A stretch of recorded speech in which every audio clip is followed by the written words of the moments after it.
প্রিয় দর্শক, আপনাদের স্বাগত ইস্পাহানি মির্জাপুর 0 আওয়ারে। বৈশাখী টেলিভিশনের সমসাময়িক বিষয়ভিত্তিক আলোচনার নিয়মিত আয়োজন ইস্পাহানি মির্জাপুর 0 আওয়ার। প্রতিদিনের মতো আজও নির্ধারিত একটি বিষয়ে কথা হবে আজকের দুই অতিথির সঙ্গে।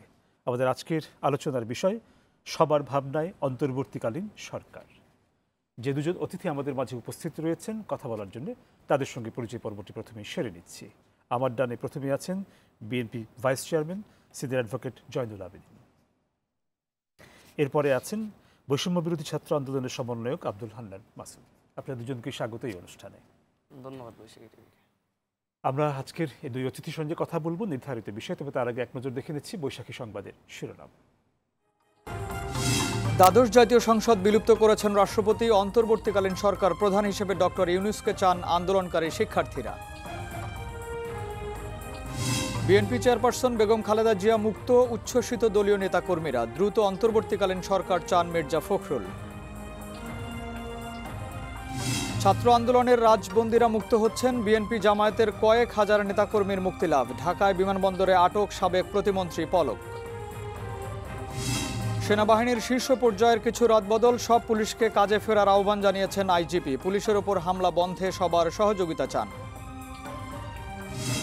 এবং দেশের জনগণের সঙ্গে সংহতি জানিয়েছে জাতিসংঘ। অন্তর্বর্তীকালীন সরকার গঠনের ঘোষণাকে স্বাগত জানিয়েছে আমেরিকা।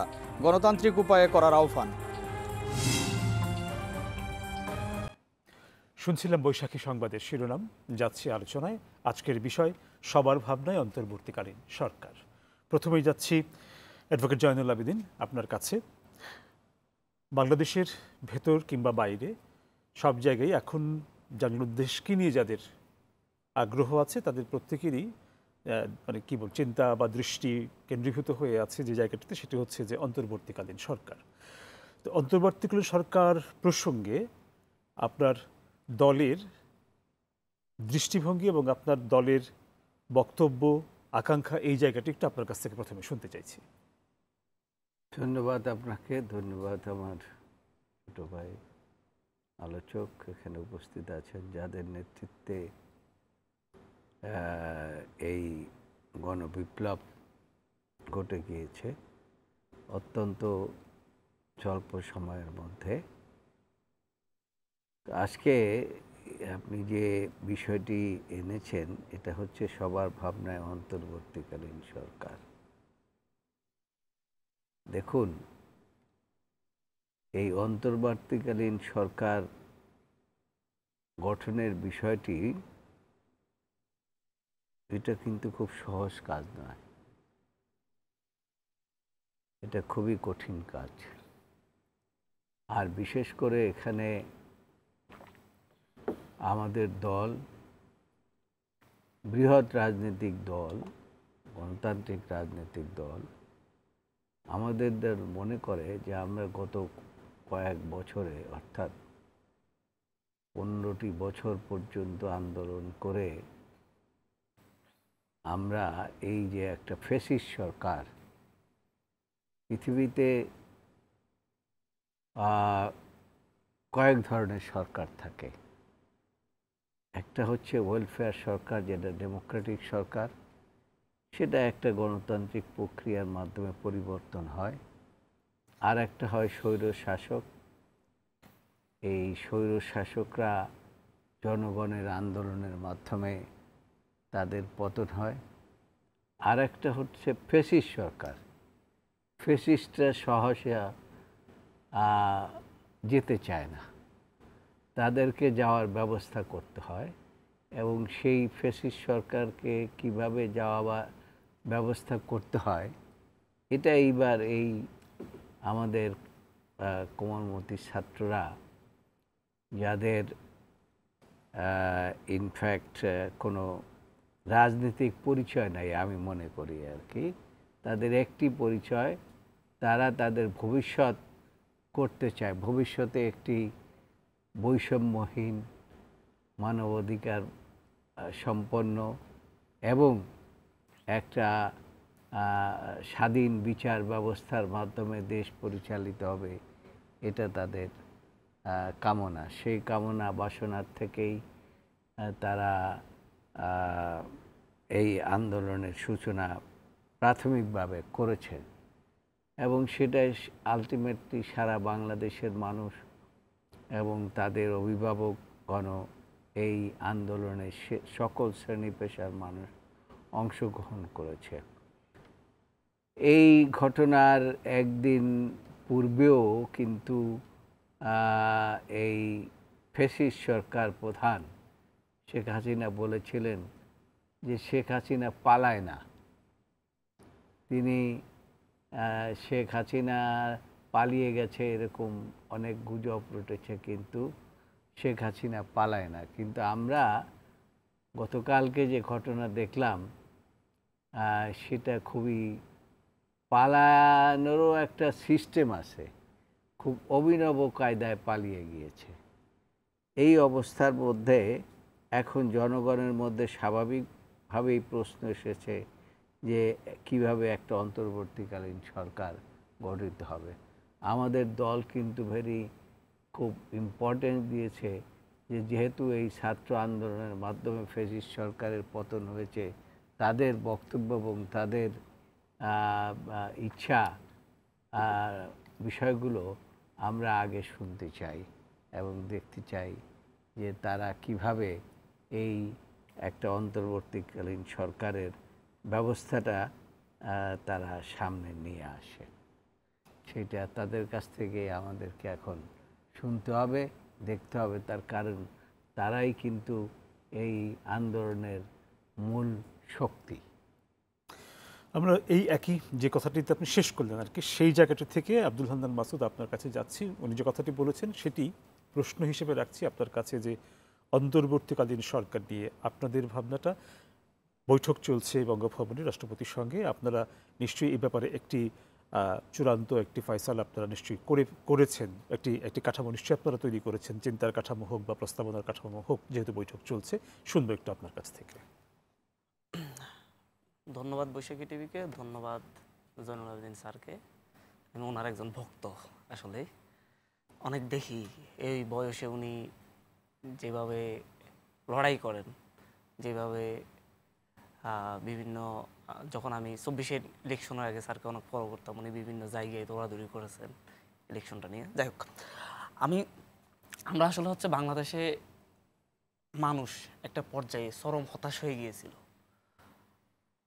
1970 সালেও মানুষ এতটা হতাশ ছিল না যে বাংলাদেশ স্বাধীন হতে পারবে কি পারবে না। বাট একটা ফ্যাসিস্ট রেজিম, আইয়ুব ছিল স্বৈরাচার, হাসিনা হয়েছে ফ্যাসিস্ট।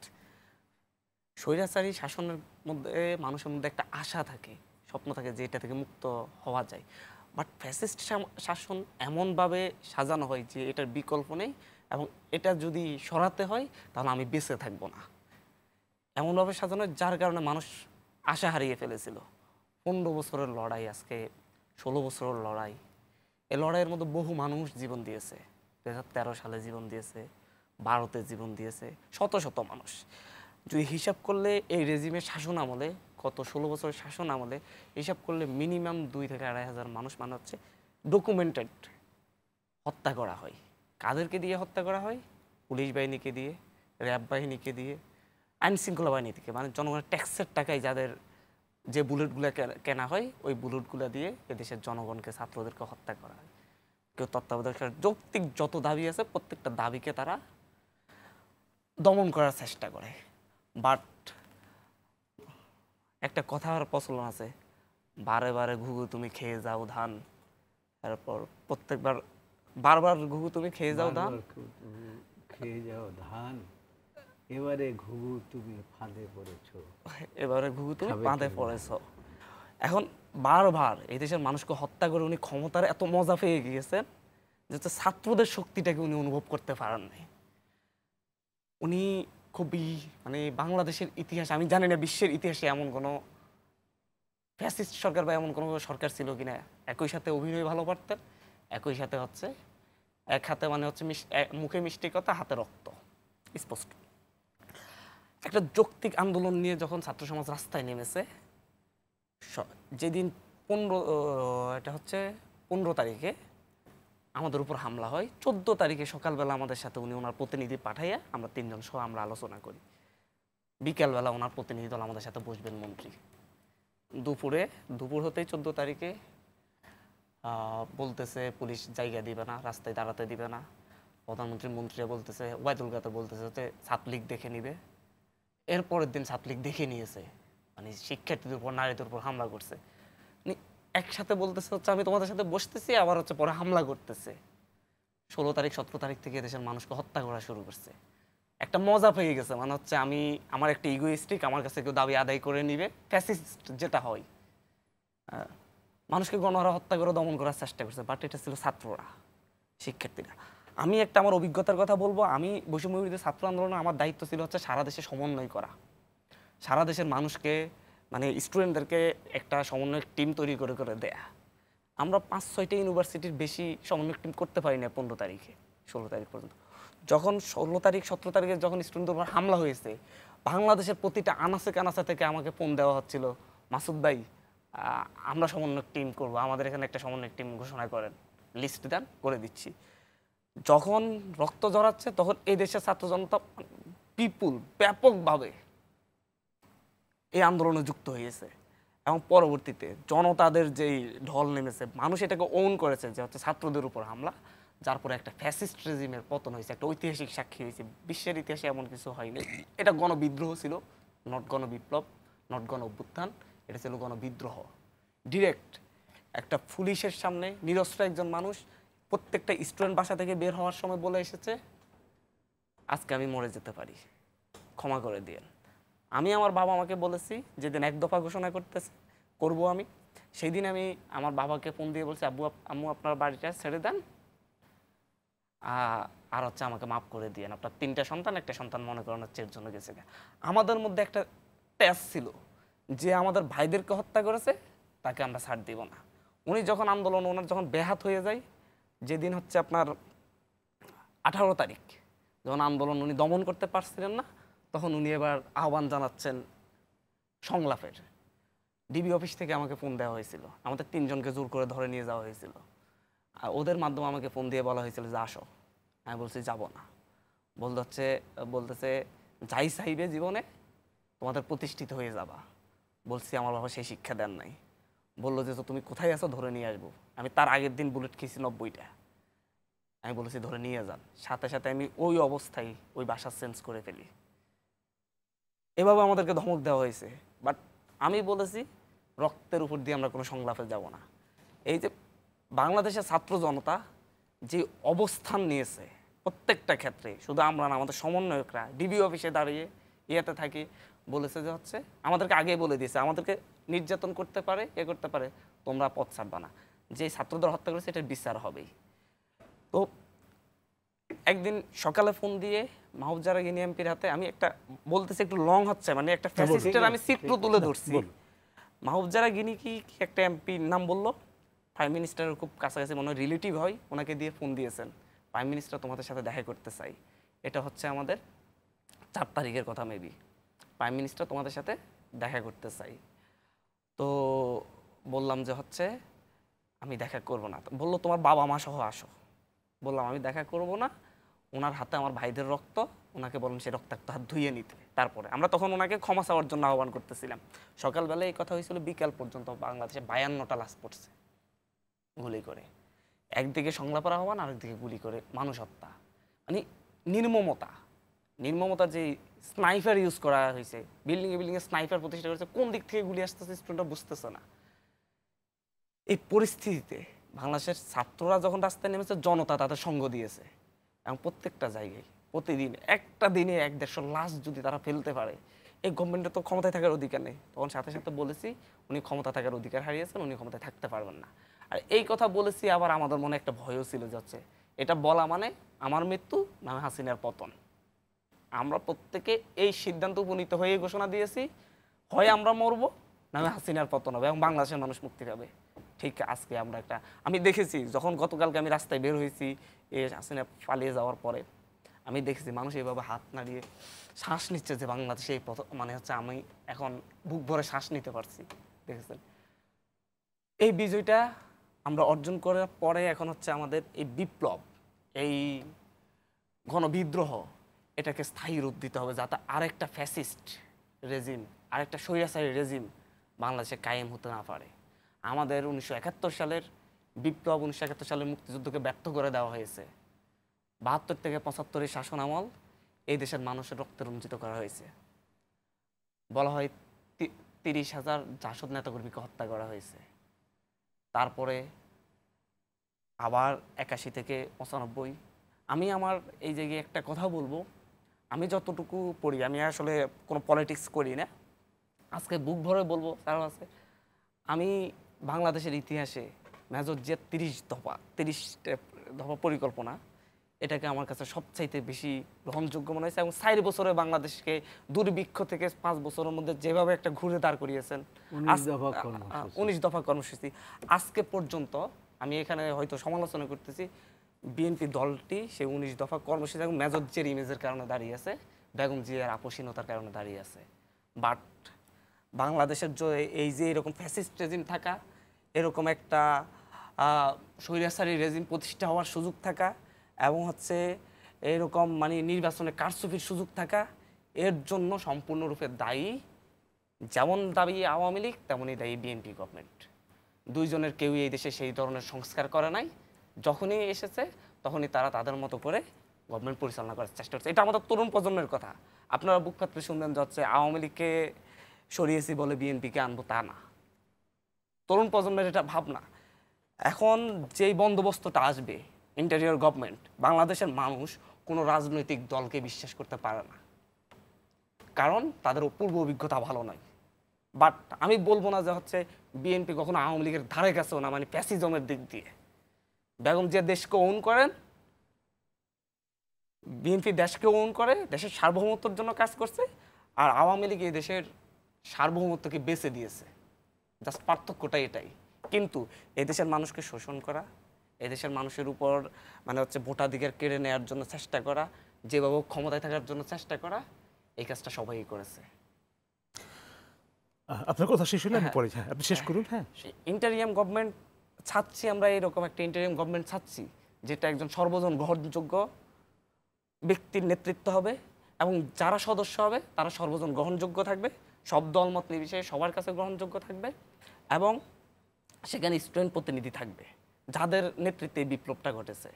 এই স্টুডেন্ট প্রতিনিধিরা সহ তারা বাংলাদেশে এমন একটা ব্যবস্থা তৈরি করবে যেটা হয়তো অধ্যাদেশ আকারে বা হচ্ছে আকারে একটা করা হবে, যেটা পরবর্তী গভর্নমেন্ট কথা দিবে যে হচ্ছে পরবর্তী নির্বাচিত যে সরকার আসবে সে এটাকে আইনে পরিণত করবে, সংবিধান সংশোধন করে নেবে।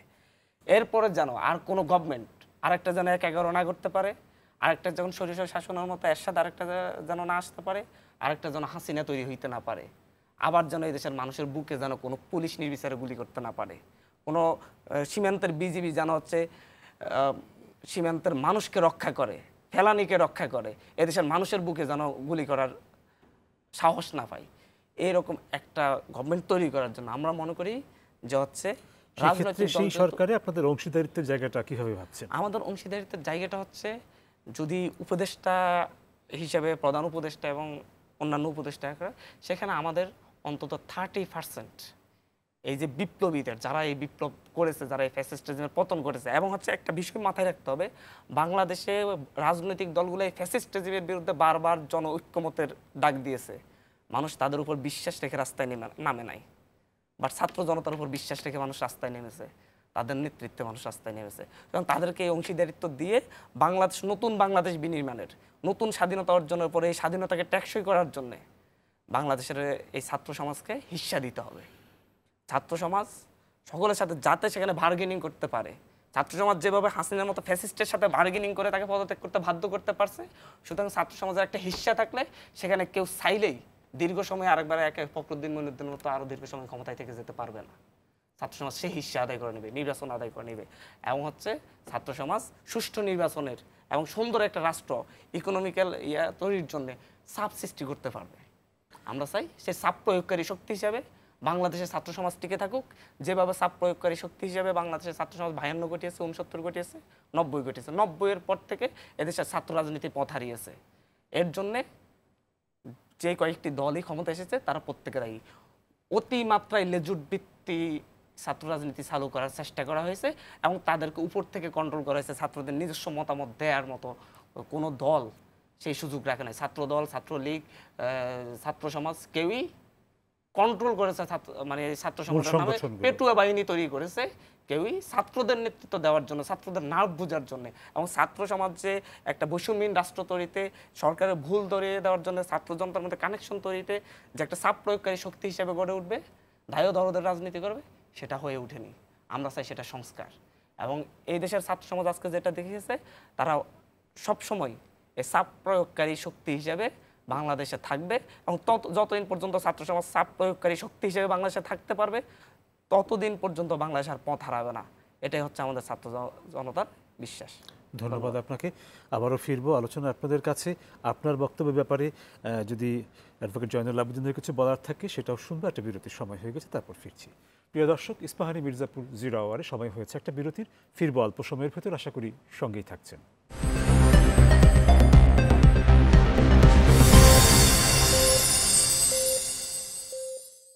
প্রিয় দর্শক, আপনাদের আবারও স্বাগত ইস্পাহানি মির্জাপুর 0 আওয়ারে। ধন্যবাদ বিরতির সময়টুকু আমাদের সঙ্গে থাকার জন্য। যাচ্ছি আবারও আলোচনায়। অ্যাডভোকেট জয়নুল আবেদিন, আব্দুল হান্নান মাসুদ তার কথা বলবার সময়ে আমাদের যে প্রচলিত ধারার যে রাজনীতি বা যে প্রচল, সেটির বেশ কিছু সমালোচনা উনি উপস্থাপন করেছেন। যদি এই বিষয়ে আপনার কিছু বলার থাকে সেটা একটু শুনবো, তারপরে যাবার একটু আলোচনায়। না, মাসুদ ইনফ্যাক্ট কতগুলো ভেরি ইম্পর্টেন্ট কথা বলেছেন। আমাদের বর্তমান রাজনীতিতে আমি যদি আপনাকে একটু বিরক্ত না করি, সেটা হচ্ছে যে বৈষম্য বিরোধী ছাত্র আন্দোলনের নেতারা যারা কথা বলছিলেন বঙ্গভবনে, ওনারা বাইরে এসে একটু মানে ব্রিফ করছেন, আমরা চেষ্টা করছি একটু সংযুক্ত হওয়ার জন্য, তারপরে আবার আলোচনায়। হ্যাঁ, একটা হচ্ছে আমি আমাদের ছাত্র যারা সমন্বয়ক আছে, নাহিদ, আসিফ, তারপরে আপনার হাসনাত, সারজিদ, বাকের, আজকে ওদের সহ অন্যরা মানে মূলত আলোচনা করেছে 4 জন। তো ওদের যে আলোচনার স্কিল দেখেছি, ওদের যে আলোচনার আউটকাম দেখেছি, এটা একটা মুগ্ধ করার মতো। মানে আমি নিজে বিশ্বাস করতে পারি না ওরা এত ম্যাচিউরলি সব কিছু এত ডিল করতে পারে। আমরা খুবই লাকি, আমরা শুধুমাত্র মানে অভ্যুত্থানের নেতা পাই নাই, ইনশাআল্লাহ আমার মনে হয় রাষ্ট্র গঠনের নেতা আমরা পেয়ে গেছি ওদের মধ্যে। আরেকটা কথা, এটা আমাদেরকে বলতেই হবে, আমাদের সেনাবাহিনী, আমাদের নৌবাহিনী, আমাদের বিমান বাহিনী, ওনারা অত্যন্ত আন্তরিকতার সাথে আলোচনা করেছেন এবং আমাদের কাছে ওদের সম্পর্কে এত প্রশংসা করেছেন। এবং ওনারা এই যে ছাত্ররা যে বিভিন্ন জায়গাতে ট্রাফিকের দায়িত্ব পালন করছে, মন্দির পাহারা দিচ্ছে, এটা ওনারা অনেক প্রশংসা করেছেন। এবং ওনারা আমাদের এই সমন্বয়কদের দেখে এখনকার তরুণদের প্রতি ওনাদের প্রত্যাশা, শ্রদ্ধাবোধ আমার মনে হচ্ছে অনেক বেড়ে গেছে। ওনারা অনেক সহযোগিতা করেছেন, অনেক কষ্ট করেছেন। আপনারা জানেন আমরা কত ঘন্টা যাবত আলোচনা করছি। আমরা মনে করি যে আমার ব্যক্তিগত অভিমত, নিশ্চয়ই নাহিদও স্বীকার করবে, যে আমরা এই যে সেনাবাহিনী আছে, বিমান বাহিনী আছে, নৌবাহিনী আছে, ওনাদের প্রতিনিধিরাও আমাদের পক্ষ থেকে ধন্যবাদ জানাই। স্যার, একটা প্রশ্ন করবো। স্যার, আপনি আইনের শিক্ষক, আপনি জানেন যে বর্তমানে দেশে যে পরিস্থিতি চলছে তাতে একটা সরকার কত প্রয়োজন। আইন শৃঙ্খলার অবনতি খুব বেশি। কেউ কেউ মনে করছে যে কালকেই শপথ বা আজকে শপথ হলে ভালো হতো, একটা সরকার পেলে ভালো হতো। প্রধান উপদেষ্টা যখন সিদ্ধান্ত হয়ে গেছে, তখন কালকে শপথ অনুষ্ঠান বা সরকার গ্রহণ বা কার্যক্রম শুরু করা বাধা কোথায়? আরেকটা সম্পর্ক বিষয়, ডক্টর ইউনূস দেশে নেই আমরা জেনেছি, আপনাদের সাথে কথা হয়েছে, উনি দেশে ফিরেছেন কিংবা কবে ফিরবেন? আমরা ওনার একটি মাইনর অপারেশন আজকে হয়েছে, উনি আগামীকালই দেশের উদ্দেশ্যে রওনা হবেন। হয়তো আগামীকাল রাতে অথবা পরশুদিন সকালের মধ্যে উনি দেশে এসে পৌঁছাবেন এবং এর মধ্যেই আমাদের তালিকাটিও চূড়ান্ত হয়ে যাবে এবং হয়তো আমরা 24 ঘন্টা বা তারও কিছু সময়ের মধ্যে, অধিক কিছু সময়ের মধ্যেই আমরা পূর্ণাঙ্গ যে সরকার, অন্তর্বর্তীকালীন সরকারের শপথ যে বিষয়টি সেটি আমরা করে ফেলতে পারবো।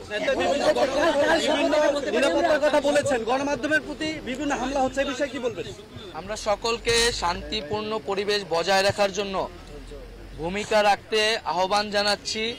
আমরা ছাত্র জনতারা এই অভ্যুত্থান করেছে, এখন এই অভ্যুত্থানকে রক্ষা করার, একটি নতুন বাংলাদেশ গঠন করার দায়িত্ব তাদের। যারা আমরা দেখেছি বিভিন্ন ধরনের নাশকতা করা হচ্ছে, হামলা করা হচ্ছে, পরিকল্পিতভাবে করে এই আন্দোলনকে নস্যাৎ করার চেষ্টা করা হচ্ছে। আমরা সকল প্রতি আহ্বান থাকবে এই ধরনের লুটপাট, হামলা কে রুখে দিবেন এবং যারা সংবাদকর্মী আছেন তাদের প্রতি সর্বোচ্চ সহযোগিতা করবেন এবং আপনারা থানাগুলোকেও প্রয়োজনে পাহারা দিবেন।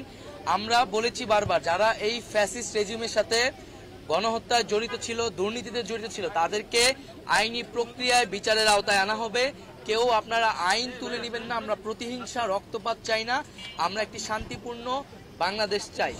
আর আমরা একটি কথা বলে শেষ করছি যে আমাদের আজকে আমরা 15 জনের একটি সদস্য এসেছিলাম, আমাদের প্রতিনিধি দল এসেছিলাম, আমাদের সমন্বয়কদের পক্ষ থেকে 11 জন এসেছিলেন, আর আমাদের লিয়াজু কমিটির পক্ষ থেকে মাহফুজ আলম এবং নাসির আব্দুল্লাহ এসেছিলেন, এবং আমাদের শিক্ষকদের পক্ষ থেকে অধ্যাপক আসিফ নজরুল স্যার এবং অধ্যাপক তানজিম উদ্দিন স্যার আমাদের সাথে আজকের আলোচনা ছিলেন। আমরা 3 বাহিনী প্রধান এবং মহামান্য রাষ্ট্রপতির সাথে আমাদের লিয়াজু কমিটির 2 সদস্য এবং আমাদের সমন্বয়কদের পক্ষ থেকে 2 জন আলোচনা করেছি।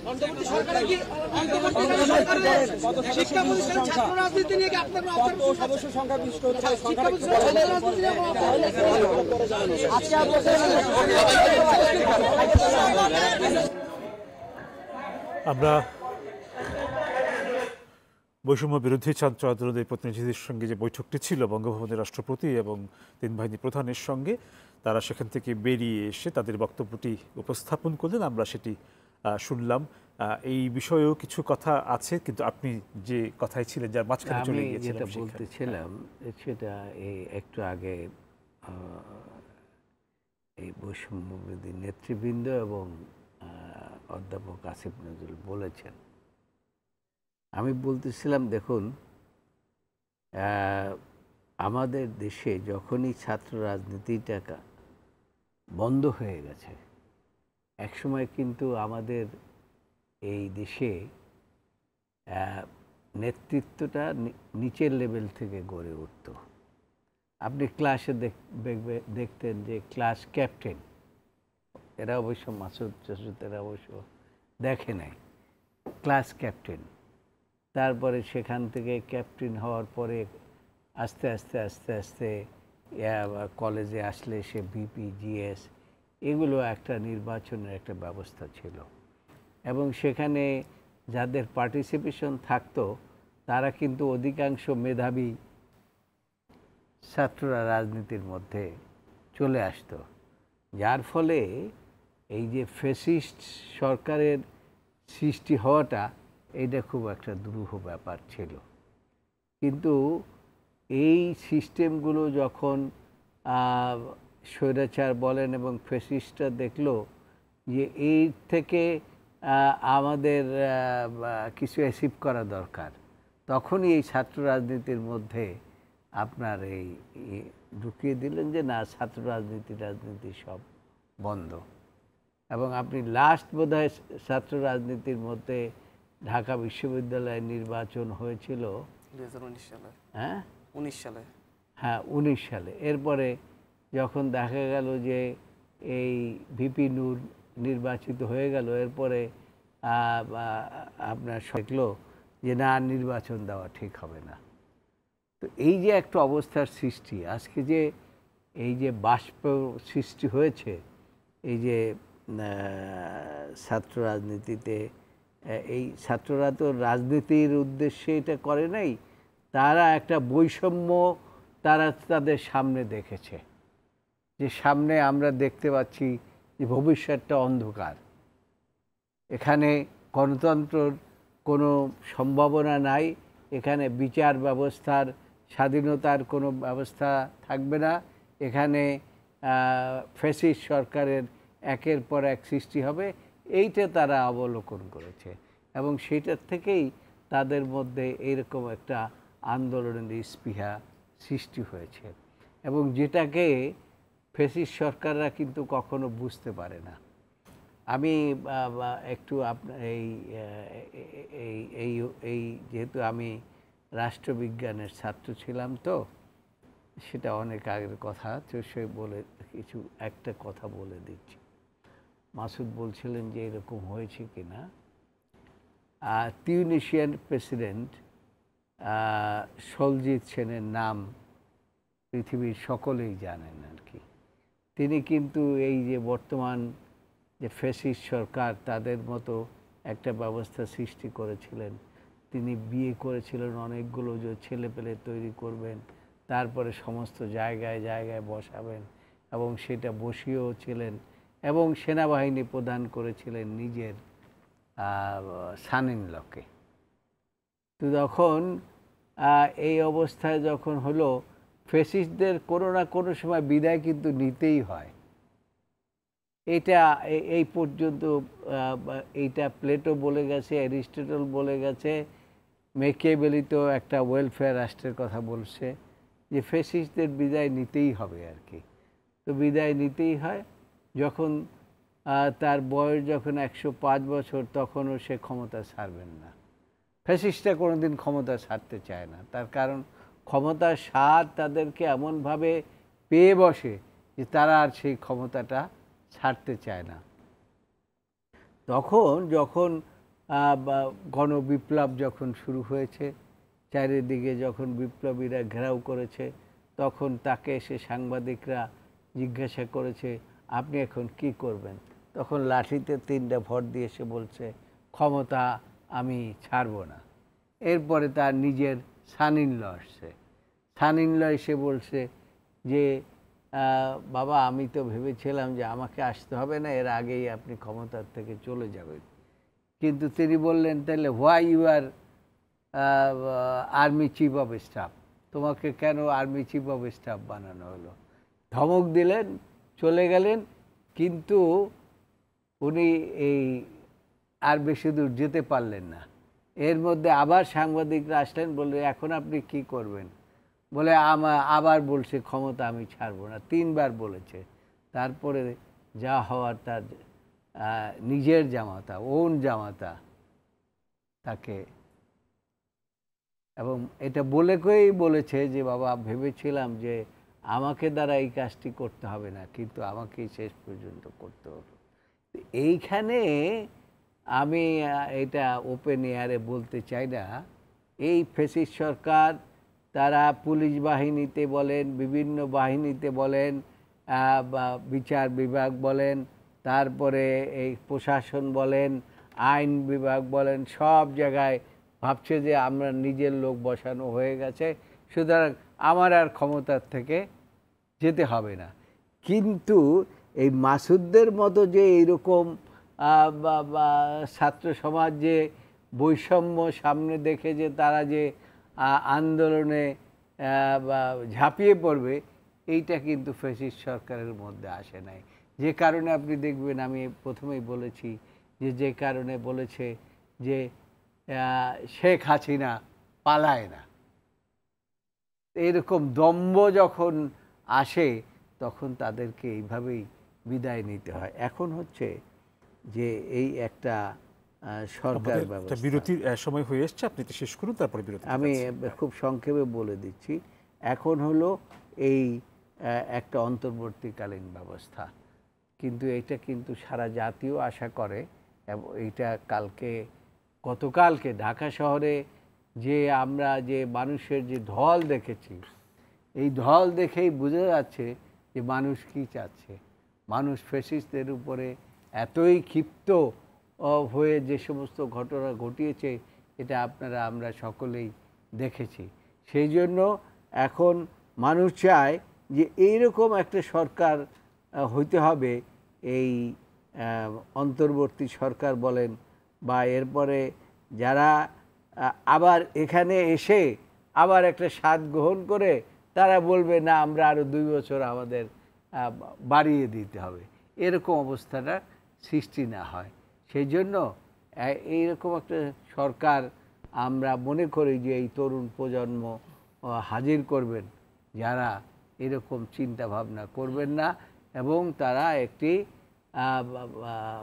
ব্যবস্থা, মানবাধিকার, বিচার ব্যবস্থা, আইনের শাসন এবং সুশাসন বলতে যেটা বোঝায়, তারপর অর্থনীতি বলেন। এবং আগে মানুষ লেখাপড়া করলে সামনে দেখতো একটা বড় লাইট জ্বলতেছে, এখন কিন্তু এই ছেলেরা বলতে পারবে না যে আমি যদি ফার্স্ট ক্লাসও পাই, আমি যদি একটা বড় ভালো রেজাল্টও করি, আমার সামনে কি ডিম লাইট জ্বলবে না একটা ওই কি বলে এলইডি লাইট জ্বলবে? তো সেইটা হচ্ছে বড় কথা। সেই চিন্তার থেকেই এখন আমাদেরকে সামনের দিকে আগাতে হবে। পিছনের যা কিছু হয়েছে সব কিছু ভুলে যেতে হবে, তাহলে পরেই এই দেশটায় আপনার এই যেটা আজকের ছাত্র সমাজ চাচ্ছে যে একটা ফ্যাসিস্ট সরকারের আর যাতে সৃষ্টি না হয় সেইটা তাদের পূরণ হবে। ধন্যবাদ আপনাকে। আমাদের আর একটা বিরতির সময় হয়ে গেছে, তারপর ফিরছে এবার আপনাদের কাছে আলোচনায়। প্রিয় দর্শক, ইস্পাহানি মির্জাপুর 0 আওয়ারে সময় হয়ে গেল আরও একটা বিরতি। ফিরবো অল্প সময়ের ভেতর, আশা করি সঙ্গেই থাকছেন।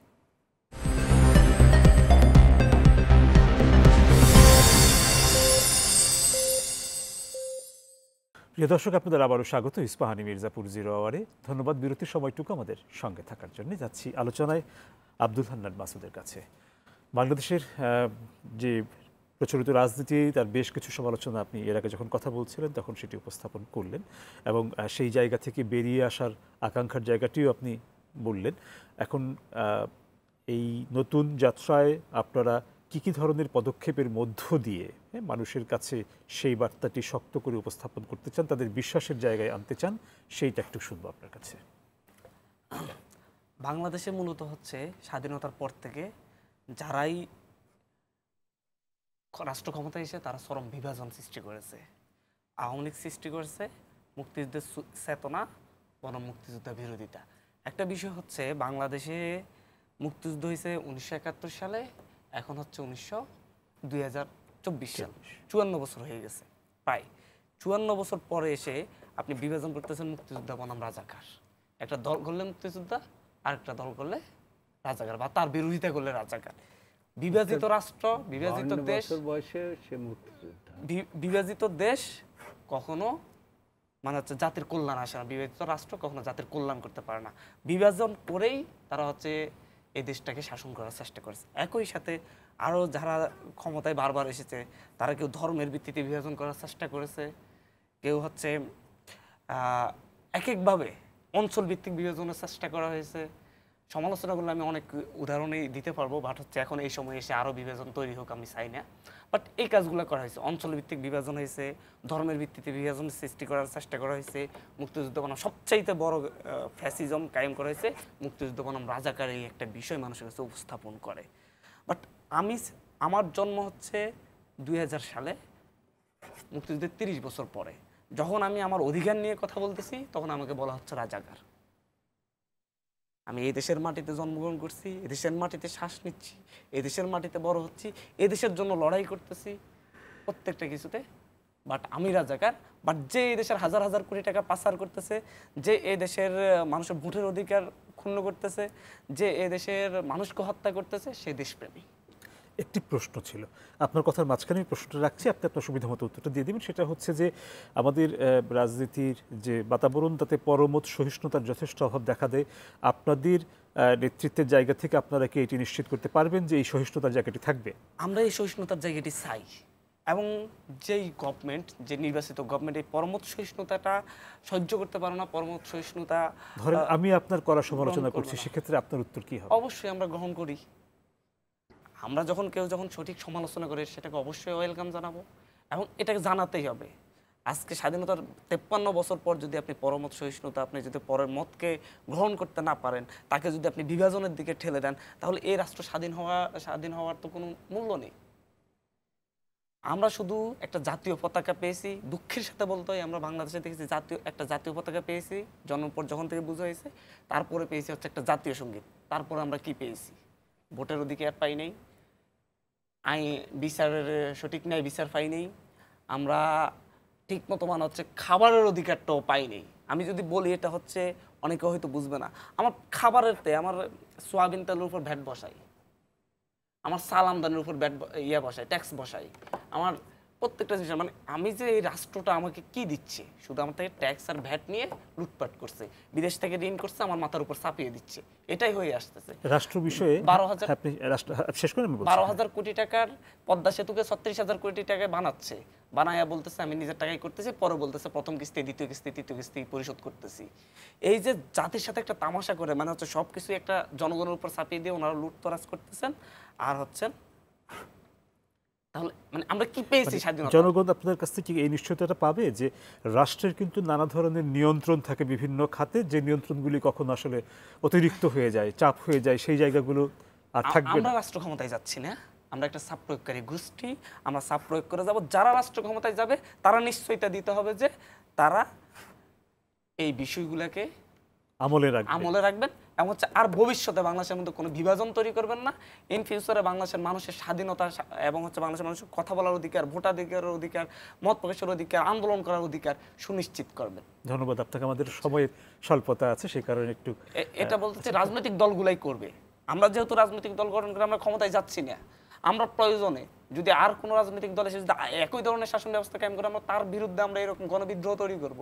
আমরা ছাত্র সংস্থা চাচ্ছে হচ্ছে একটা চাপ প্রয়োগকারী গোষ্ঠী হিসেবে থাকতে, এবং বাংলাদেশের ছাত্র রাজনীতি থাকবে, সেই ছাত্র রাজনীতিটা হবে হচ্ছে লেজুর ভিত্তিহীন, দলের সাথে তার সংযোগ থাকতে পারে, সে পৃষ্ঠপোষকতা নিতে পারে, কিন্তু প্রতিটা ক্যাম্পাসে ছাত্র রাজনীতি করবে হচ্ছে শুধুমাত্র ছাত্র সংসদ নির্বাচন কেন্দ্রিক, ছাত্র সংসদ কেন্দ্রিক। এর বাইরে দখলদারি কোনো ছাত্র রাজনীতি বাংলাদেশে যেন আর কখনো ফিরে না আসে, আর এটা ছাত্র সমাজ কখনো অ্যাকসেপ্ট করবে না।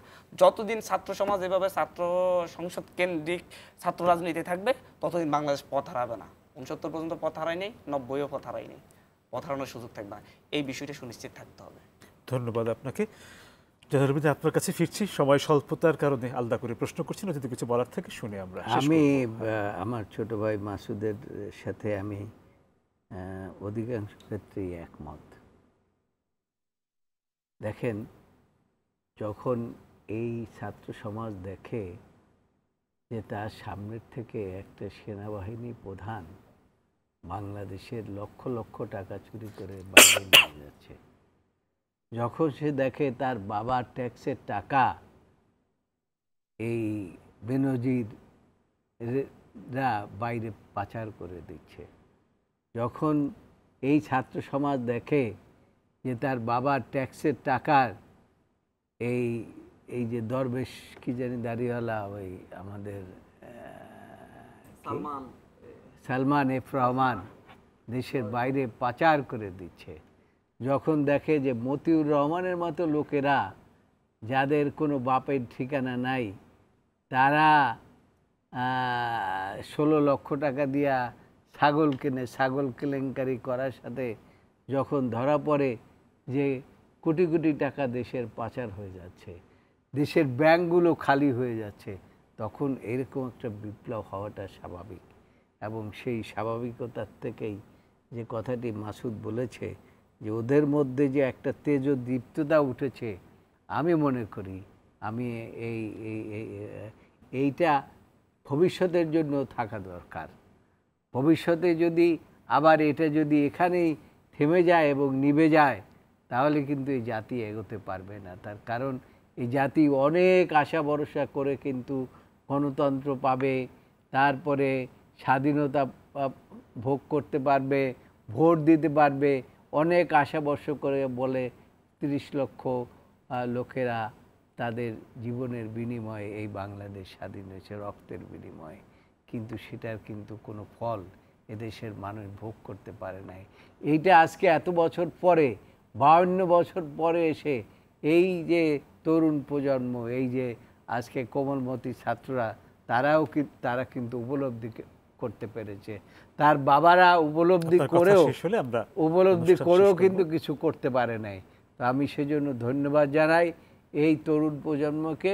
তারা একটা পথ দেখিয়ে দিয়ে গেছে, এবং এই পথেই যদি সমস্ত তরুণ সমাজ, ছাত্র সমাজ যদি এগোতে পারে, তাহলে এই দেশটা ইনশাআল্লাহ ভবিষ্যতে এগিয়ে যাবে।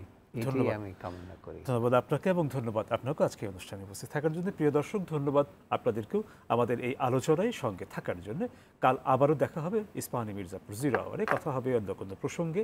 সে পর্যন্ত সবাই ভালো থাকুন, সুস্থ থাকুন। শুভরাত্রি।